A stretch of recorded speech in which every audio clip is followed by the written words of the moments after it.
जो बेटा आपकी रात दिन सेवा करता है, आपकी एक आवाज़ पर हाजिर हो जाता है और आप उसको हर वक्त नालायक, बेवकूफ़, पागल कहते रहते हो। अचानक से पिता की तबीयत नासाज हो गई। रात के 1 बज रहे थे। बगल वाले कमरे में सो रहे बेटे को इसकी भनक लग गई।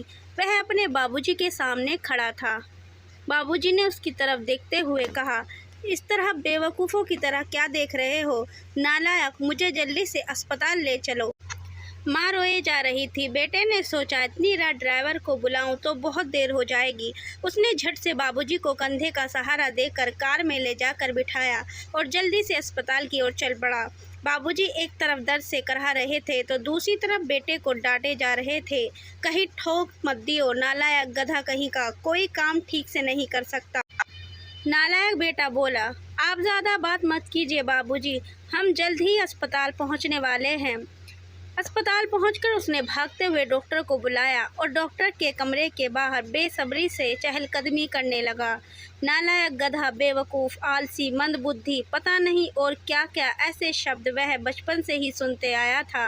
कहीं ना कहीं उसका खुद का मन भी मान चुका था कि वह सच में ही नालायक है, तभी तो उसके जन्मदाता भी उसे इसी नाम से बुलाते हैं। स्कूल के टाइम से ही घर के सभी लोग उसे नालायक ही बुलाते थे। वह एग्ज़ाम में भी बहुत बार फेल हुआ था। यह नालायक तो चपरासी बनने के काबिल भी नहीं। इस मंदबुद्धि की शादी भी नहीं होगी। आखिर इस नालायक के गले कौन अपनी बेटी बांधेगा?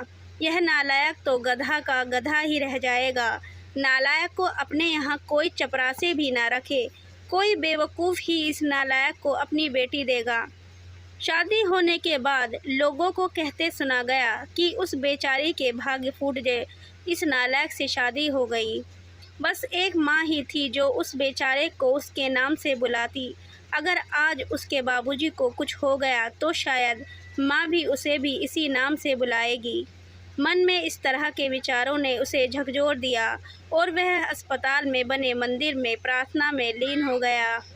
वह उसके दुआओं का असर था या फिर मर्ज ही साधारण था कि डॉक्टर ने सुबह में उसे बाबूजी को घर ले जाने की इजाज़त दे दी। जैसे ही घर लौटा और बाबूजी को उनके कमरे में छोड़ वापस मुड़ा, बाबूजी की तेज़ आवाज़ आई, मुझे छोड़ नालायक, तुझे क्या लगा बुढ़ा अब अस्पताल से लौटेगा नहीं? यह सुन वह कुछ देर ठिठका और फिर सिर झुकाए कमरे से बाहर आ गया। लेकिन माँ से रहा नहीं गया। उन्होंने कहा, इतना सब कुछ करता है आपके लिए, फिर भी दिन भर आप उसे नालायक कहते रहते हैं। अवधेश और महेश दोनों अपनी अपनी बीवी के साथ सो रहे हैं।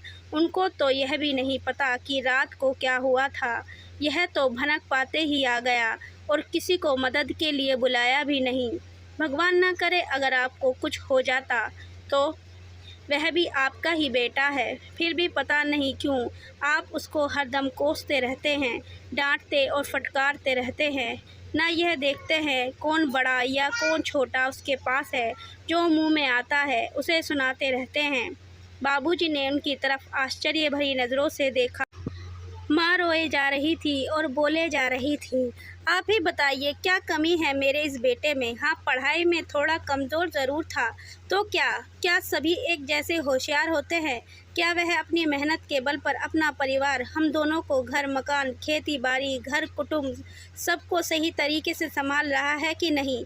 जिन 2 बेटों को आप बहुत लायक और बुद्धिमान मानते हैं, वह अपनी बीवी, बच्चों, सास ससुर और दोस्तों पर ज़्यादा ध्यान रखते हैं। कभी आपकी हाल चाल भी पूछते हैं? और एक आप है कि जो कर रहा है उसको ही दिन भर नालायक बुलाते रहते हैं। बाबूजी बोले, अरे पगली, तुम कभी भी मुझे समझ नहीं सकी। तुमने केवल मेरी बातों पर ध्यान दिया। क्या तुम्हें नहीं लगता है कि एक श्रवण कुमार जैसे बेटा को दिन भर नालायक और गधा बुलाने का मुझे दुख नहीं होता है? उसे गले ना लगा पाने का कष्ट हमें नहीं होता है? आस पड़ोस के लोगों के बीच भी मैं अपने बेटे को उल्टा सुनाता रहता हूँ, लेकिन मेरा बेटा है कि पलट के जवाब देना तो दूर, सिर उठाकर मेरी तरफ देखता भी नहीं है। बाहर से जब भी घर आता है तो सबसे पहले मेरे कमरे में झांक कर देख लेता है कि बाबूजी ठीक है या नहीं। क्या मुझे ऐसे बेटे को उल्टा बोलते पीड़ा नहीं होती है? भाग्यवान मेरा दिल पत्थर का नहीं है, मैं भी इंसान ही हूँ। मुझे तो डर इस बात का रहता है कि कहीं मेरा यह बेटा भी उन दोनों की तरह ही लायक ना बन जाए। इसलिए मैं उनके मन में कभी यह भाव पैदा नहीं होने दूंगा कि वह परिपक्व है और सबसे लायक है। यह बात सुन माँ चकित रह गई। ये क्या कह रहे हैं? हाँ भाग्यवान, यही सच है। अब तुम इसे मेरा स्वार्थ कहो या कुछ भी।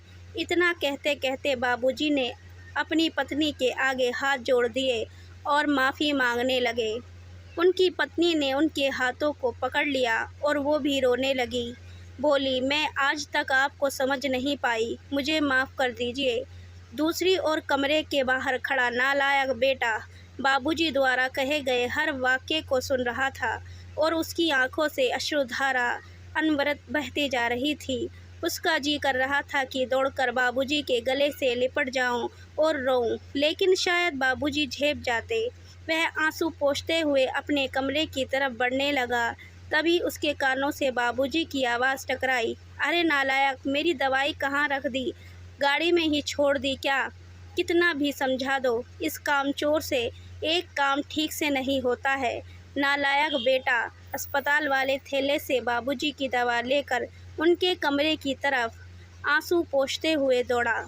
अगर आपको यह कहानी अच्छी लगी हो तो प्लीज़ वीडियो को लाइक और चैनल को सब्सक्राइब ज़रूर करें और हाँ, बेल आइकन को दबाना ना भूलें ताकि हमारी आने वाली हर वीडियो की नोटिफिकेशन आपको मिलती रहे।